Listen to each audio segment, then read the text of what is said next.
had a near-death experience 11 years ago, and the reason why I had the near-death experience was I was taking a classical narcotic diet pill at the time that was designed to be taken only for 3 months, and I took it for 9 years. And what happened was it did a lot of damage to my heart and my lungs, and I got to the point where I was losing my breath constantly. I wasn't able to breathe. I wasn't able to get air into my lungs anymore. They weren't opening. And all of my organs started shutting down one by one, and my heart, I could feel it beating slower and slower, and I would do things like jump up and down, and I couldn't get any air into my lungs, and my heart just wasn't cooperating. And I lost consciousness as a result, and took my last breath. And as I took my last breath, that's when I left my body. And I remember as I'm leaving my physical body, floating up to the ceiling and glancing down one more time at the paramedics that were coming to help me, and knowing that that was me, and yet I was up above at the same time with the real me, the spiritual soul, watching all of these events unfold. And I let go. And as soon as I chose to let go, that's when I was embraced by this incredible light in this tunnel that propelled me at an incredible force. It was so powerful and so magnificent, so loving. I've never ever felt this kind of love before, and it's really a challenge to put in words to describe the magnitude of the love and the embrace that I felt in this tunnel. And I effortlessly was propelled with force and got to the very top of the end of the tunnel where the light was. And in that very moment, I was delivered into the hands of God. And God and I stood together, and God was on my right, and heaven was behind us. And I was very aware that heaven was a planet. And God and I stood together. And as we're looking out in front of us at the galaxy and all of the stars in front of us, I hear in my left ear, it was a vintage sounding projector, and it sounded like the movie was starting. And as soon as I heard the projector going in my left ear, I could see the stars that were just stars at one time all of a sudden lined up like a curtain, and the curtain opened slowly to the right, and I heard 3, 2, 1, and it was a life review of Erica McKenzie on the projector screen. So it was God and I in a big movie theater in the galaxy. And that's when my life review began. And literally for me, the life review was everything from that day that I was born up until that day that I had taken my last breath and I died.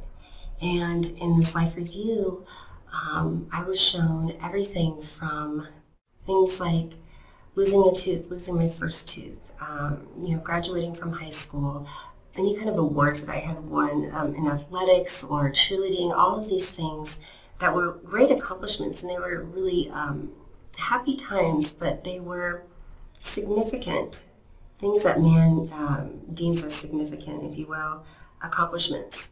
And as I'm watching all of these events unfold in chronological order, I'm actually reliving the event in that very moment as if it had just happened the first time. As we're observing it, I'm living it. And we finally get to the end on the day that I died. And the movie screen turned off. And then all of a sudden, in front of me, I knew to look down, and it was this telepathic communication. And as I had the knowing I needed to look down, appear in front of me a pair of eyeglasses. And I've never worn glasses before, and God said to put them on, and I didn't know how I was going to put these glasses on, because I have to understand these glasses weren't normal pair of glasses that you would find here on Earth. These were the size of a vehicle, and I'm thinking to myself, how am I going to put these glasses on? I just don't even know. And I remember as soon as I had the thought of how am I going to do this, it didn't even matter. My hands were already drawing the glasses near to put them on my face, and by the time that I got them to my face, it wasn't even a problem. They fit perfectly, and I could see. I could really see. And then God said, now look. And as soon as he said, now look, again, I heard that vintage movie projector in my left ear, 3, 2, 1, the curtain opened again, life review of Erica McKenzie. So this was my second life review. And this time, I didn't see at all what I had seen the first time in the life review. This time I could see. And everything that I saw in this life review, starting with the day that I was born until that day that I had died, was not at all what I had seen before. This time these were things that were important to God, not important to man. And they were not at all those accomplishments that I talked about before. These were things like love and acts of kindness, things I couldn't even remember that I had done. Befriending someone that everybody was mean to, or, a neglected an animal, and I helped an animal, or giving money to a homeless person when I didn't really have money to give. Helping someone, across the street, an elderly person. Every single action, word, thought, feeling was all about love. And we lived all of those series of events just like the first time, like it was happening for that very first time. I lived it again. And I felt so much unconditional love from God as we're reliving this series of events together. And we got to the day again that I died. And the life review was over. And as soon as the life review was over, I remember knowing to look up. And so I looked up, and this was the only time that I was able to see God in a physical form at all. And what it was from his shoulder down to his fingertips. And his arm was bigger than a semi-truck. And I remember him making the motion to look up like this, and that's what he did with his arm. And I looked as high as the highest stars, and I could barely see anymore. It was so high up in the air. And I watched, and I looked in the palm of his hand, and in the palm of his hand appeared a rock, a single, large, huge boulder, if you will, rock. And God and I watched together, and I watched him let loose the rock. And the rock was falling, and it was falling for such a long time. It seemed like just forever. And we're watching this rock fall together, and I hear him say, "I am the rock. I am the light." And when he said, "I am the light," the rock was glowing. It was the most incredible, powerful light. It was so brilliant, in fact, almost blinding, but yet I was able to keep watching it.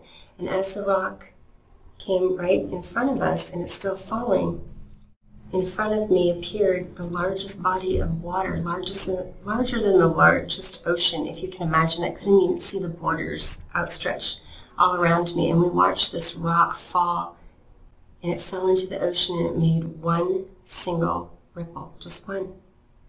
And we watched that single ripple grow together, and that single ripple, it grew and it grew and it grew until you couldn't even see the borders of that ripple anymore. And God said to me, "You are the rock. You are the light. You are the ripple that affects mankind." And I knew in that very moment, with the 2 life reviews, what that meant. And it wasn't about just me, Erica. It was about each and every one of us being that very rock when we're here on this journey, this earthly journey as humans, that we affect each and every person, even if we never meet them, just like that rock did in that water and the rippling effect. And I understood what that meant. And then as soon as we were done with the rippling effect, God told me to look again. And I remember looking to my right this time. And all of a sudden, in front of me, to my right, I look out and I'm like, those are shelves. And on these shelves, all of a sudden, they're brilliant white. And I mean, the colors, I can't even begin to describe in human words the magnitude of the colors. But what I can tell you is the colors were so magnificent that they took on a life. To be alive, if you can imagine having a life, but they were alive. They were so full of life. And these shells, on all these shelves, they went as high as the highest stars. And there was presents, gifts, if you will, like at Christmas. And not one gift was the same, not one. And I remember knowing to look out to the galaxy to my left, looking as far as I could past all the stars and planets, as far as it could go. And the shelves kept on going with gifts on them. And then I remember knowing to look to my right, and I looked behind me to my right, and I kept on looking as far as I could, and the shelves kept on going with gifts. Not one gift was the same, and there were so many. And God said to me, Erica, in life, I give each and every one of you gifts, and they're all different, because that is part of my plan. And he said, when you were born, I gave you the gift. I gave you the gift of patience, and I gave you the gift of beauty. And I'm such a rule follower, I can't believe I argued with God. I didn't argue in a mean way, but when he said that, I found myself communicating and thinking and thought, oh, no, God, that can't be right. You didn't give me the gift of beauty because, you see, I had made some very bad choices in my life.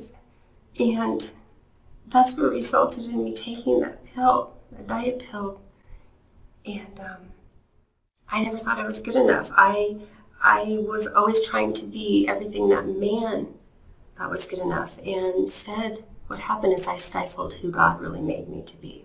And he stopped me and he said, Erica, again, I gave you the gift of patience.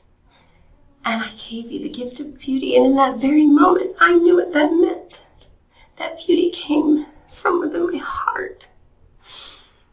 And it's an extension of all of us, the love that we carry in our hearts.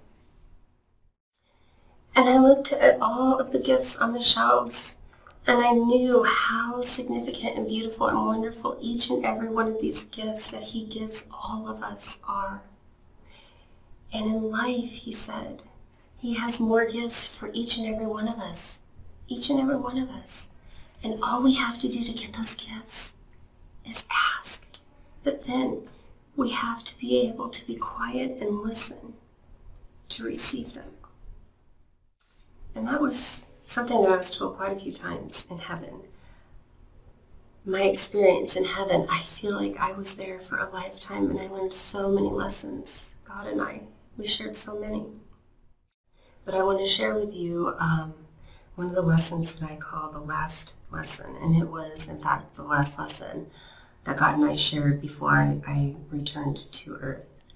And this time, God had told me to look to my left. And I looked down to my left, and all of a sudden appeared in front of me earth.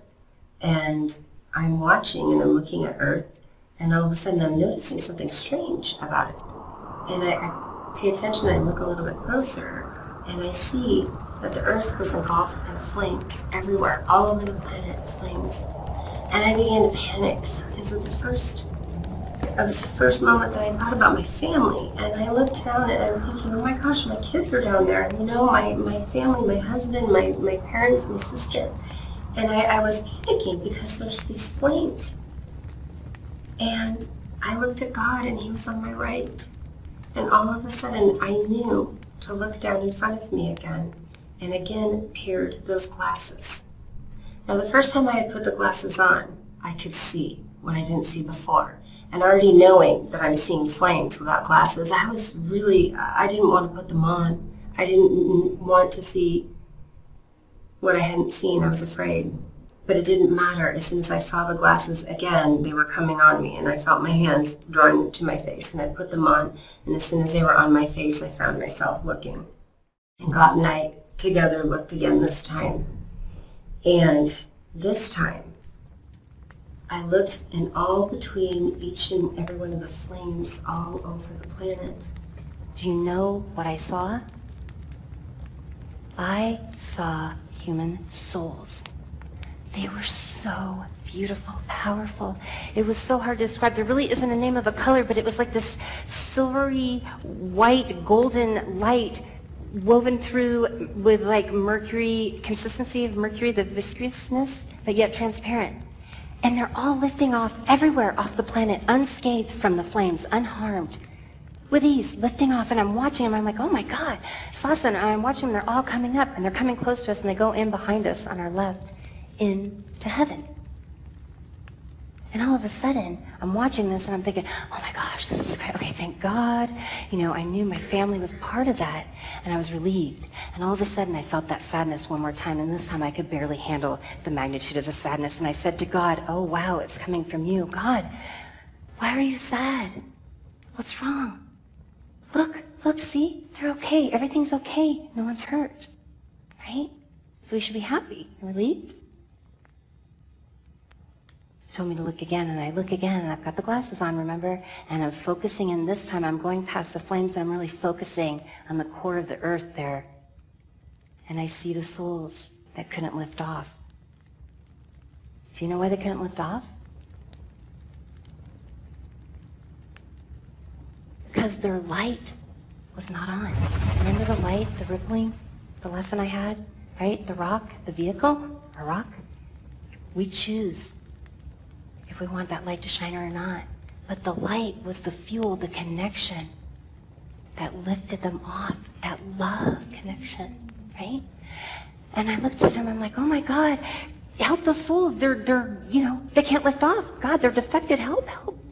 God looks at me and he says, Erica, with the gift of life, hand in hand, I give free will. I didn't understand what that meant at first, because to me, everybody was fine. But he was crying for the ones that chose the separation from him. And I understood in that very moment how much God loves each and every one of us and wants that connection with each and every one of us. But he loves us so much that he lets us have that choice to have that connection. And then it was time for me to go. And I told God I didn't want to go. I couldn't imagine. I knew that I was home. And I had no desire to go back. Even though my family was there, I knew at the same time they would be fine. Everything would be okay. And God said, child, you're not staying. You work for me now, remember? And he said, before you go, I want to give you 2 more gifts.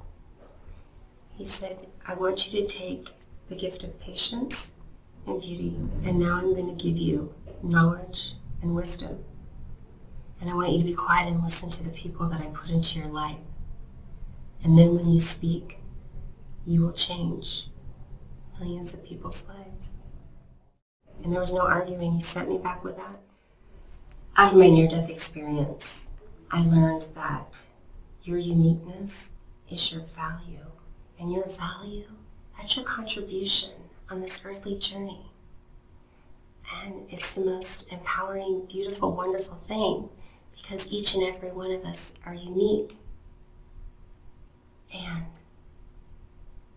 all the power that you need, all the answers, all the gifts, they're within. And those gifts, once you can identify those gifts and you grow those gifts, those beautiful gifts that make up your uniqueness, and you use those gifts here on your earthly journey, that's your contribution. And then you take other people and their gifts, and we're all different. That's part of God's plan. And we come together with our different, beautiful, amazing gifts. And we work together with those different gifts. And together, that's when we'll do great things. And we'll change the world.